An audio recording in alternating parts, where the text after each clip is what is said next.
இல்ல அஞ்சலி செலுத்தலாம், அஞ்சலி செலுத்துறது ஒன்றும் தப்பு கிடையாது, யாரும் அஞ்சலி செலுத்தலாம். அஞ்சலி செலுத்தது அவங்க சினிமா இண்டஸ்ட்ரியில இவரும் பயணிச்சிருக்காரு. ஸோ வந்து அஞ்சலி செலுத்தும் போது அவரை பத்தி நல்ல விஷயங்கள் சொல்லலாம். ஆனா அதுலயும் ஒரு சின்ன போய் சொல்றாரு, நான் வந்து தவசி படத்துக்கு நல்லா பழகினேன் அப்படின்னு சொல்றாரு. நான் தான் வசனம் எழுதி கொடுத்தேன்னு சொல்றாரு.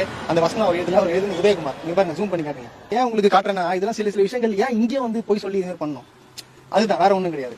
ஏன் இது இந்த போயிலாம்.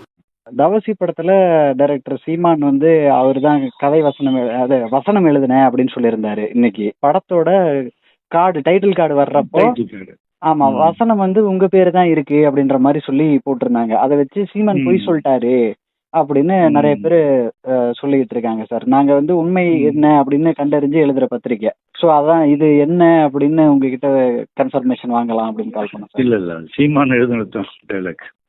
Okay okay sir. அவர் தான் எழுதினாரு. அவருக்கு வந்து அப்ப என்னன்னா டைரக்ஷன் சான்ஸுக்காக வெயிட் பண்ணிட்டு இருக்காரு.